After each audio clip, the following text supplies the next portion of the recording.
माता अन्नपूर्णा की व्रत कथा। काशी निवासी धनंजय की पत्नी का नाम सुलक्षणा था। उसे अन्य सब सुख प्राप्त थे, केवल निर्धनता ही उनके दुख का कारण थी। यह दुख उसे हर समय सताता था। एक दिन सुलक्षणा पति से कहती है, स्वामी आप कुछ उद्यम करो तो काम चले, इस प्रकार कब तक काम चलेगा। सुलक्षणा की बात धनंजय के मन में बैठ गई और वह उसी दिन विश्वनाथ शंकर जी को प्रसन्न करने के लिए बैठ गया और कहने लगा, देवाधिदेव विश्वेश्वर, मुझे पूजा पाठ के अलावे कुछ भी नहीं आता, केवल तुम्हारे भरोसे बैठा हूँ। इतनी विनती करके वह 2-3 दिन भूखा प्यासा बैठा रहा। यह देखकर भगवान शंकर ने उनके कान में अन्नपूर्णा अन्नपूर्णा अन्नपूर्णा इस प्रकार 3 बार कहा।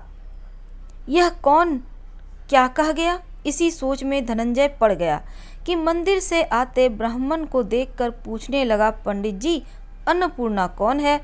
ब्राह्मण ने कहा, तू अन्न छोड़कर बैठा है सो तुझे अन्न की ही बात सूझती है, जा घर जाकर अन्न ग्रहण कर। धनंजय घर पर गया, स्त्री से सारी बात कही। वह बोली, नाथ चिंता मत करो, स्वयं शंकर जी ने यह मंत्र दिया है, वे स्वयं ही खुलासा करेंगे, आप फिर जाकर उनकी आराधना करो। धनंजय फिर जैसा का तैसा पूजा में बैठ गया। रात्रि में शंकर जी ने आज्ञा दी, कहा तू पूरब दिशा में चला जा। वह अन्नपूर्णा का नाम जपता जाता और रास्ते में फल खाता, झरनों का पानी पीता। इस प्रकार कितने ही दिनों तक चलता गया। वहां से उसे चांदी सी चमकती वन की शोभा देखने में आई। सुंदर सरोवर देखने में या उनके किनारे कितनी ही अप्सराएं झुंड बनाकर बैठी थी, एक कथा कहती थी और सब माँ अन्नपूर्णा इस प्रकार बार बार कहती थी। यह अगहन मास की उजेली रात्रि थी और आज से ही व्रत का आरंभ था। जिस शब्द की खोज करने वह निकला था वह उसे वहां सुनने को मिला। धनंजय ने उनके पास जाकर पूछा, हे देवियों, आप यह क्या करती हो? उन सब ने कहा, हम सब माँ अन्नपूर्णा का व्रत करती हैं। व्रत करने से पूजा का क्या होता है? यह किसी ने किया भी है? इसे कब किया जाए? कैसे व्रत है और इसमें विधि क्या है? मुझसे भी कहो। वे कहने लगी, इस व्रत को सब कोई कर सकते हैं। 21 दिन तक के लिए 21 गांठ का सूत लेना चाहिए। 21 दिन यदि ना बने तो 1 दिन उपवास करें। यह भी ना बने तो केवल कथा सुनकर प्रसाद लें। निराहार रहकर कथा कहें।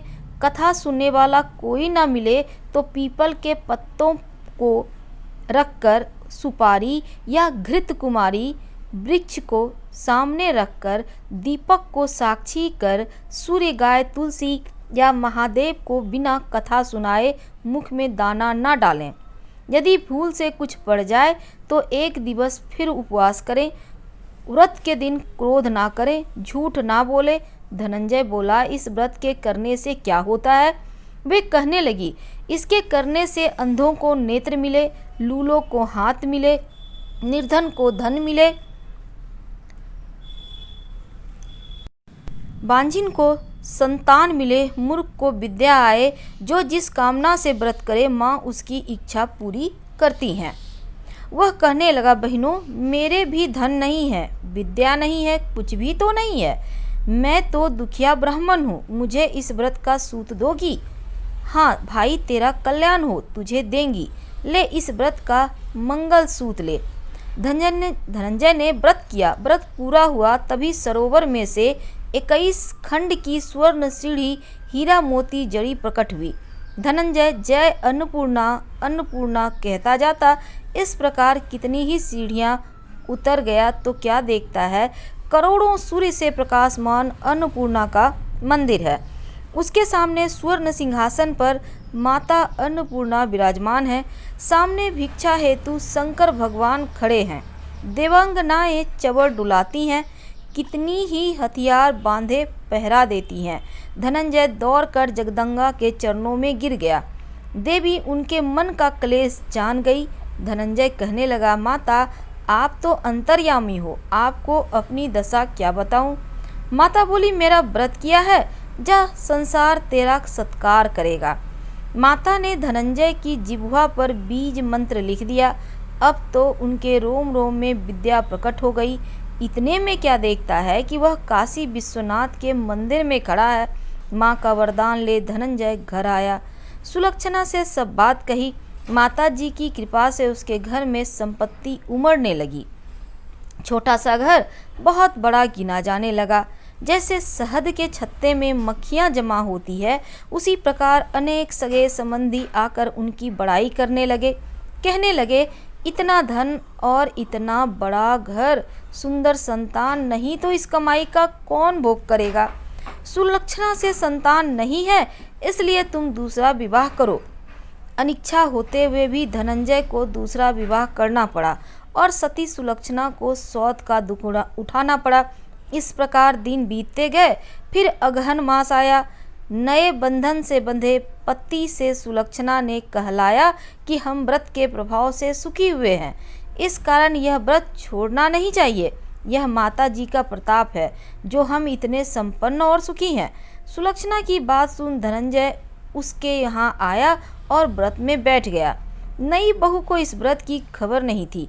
वह धनंजय के आने की राह देख रही थी। दिन बीतते गए और अन्नपूर्णा व्रत होने में 3 दिवस बाकी था कि नई बहू को खबर पड़ी। उसके मन में ईर्ष्या की ज्वाला धधक रही थी। सुलक्षणा के घर आ पहुंची और उसने वहां भगदड़ मचा दी। वह धनंजय को अपने साथ ले गई। नए घर में धनंजय को थोड़ी देर के लिए निद्रा ने आ दबाया। इसी समय नई बहू ने उसका व्रत का सूत तोड़कर आग में फेंक दिया। अब तो माता जी का कोप जाग गया। घर में अकस्मात आग लग गई, सब कुछ जलकर खाक हो गया। सुलक्षणा जान गई और पति को फिर अपने घर ले आई। नई बहू रूठ कर पिता के घर जा बैठी।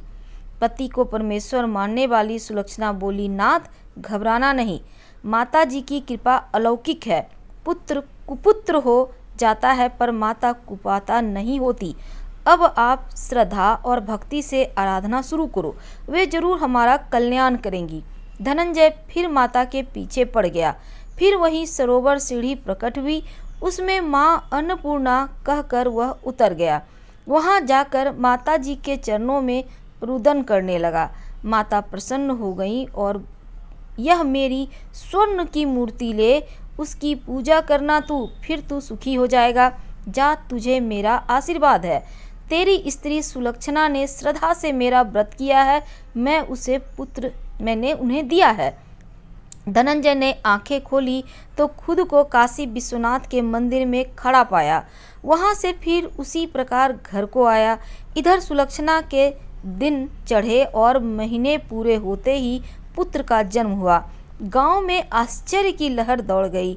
मानता आने लगा। उसी प्रकार उसी गांव के निसंतान सेठ के पुत्र होने पर उसने माता अन्नपूर्णा का मंदिर बनवा दिया। उसमें माता जी धूमधाम से पधारी, यज्ञ किया, धनंजय को मंदिर के आचार्य का पद दे दिया, जीविका के लिए मंदिर की दक्षिणा और रहने के लिए बड़ा सुंदर सा भवन दिया। धनंजय स्त्री पुत्र सहित वहां रहने लगा। माता जी की चढ़ावे से भरपूर आमदनी होने लगी। उधर नई बहू के पिता के घर डाका पड़ा, सब लुट गया। वे भीख मांगकर पेट भरने लगे। सुलक्षणा ने यह सुना तो उन्हें बुला भेजा, अलग घर में रख दिया और उनके अन्न वस्त्र का प्रबंध भी कर दिया। धनंजय, सुलक्षणा और उसका पुत्र माता जी की कृपा से आनंद से रहने लगे। माता जी ने जैसे इनके भंडार भरे वैसे ही सबका भंडार भरे। अन्नपूर्णा माता की जय।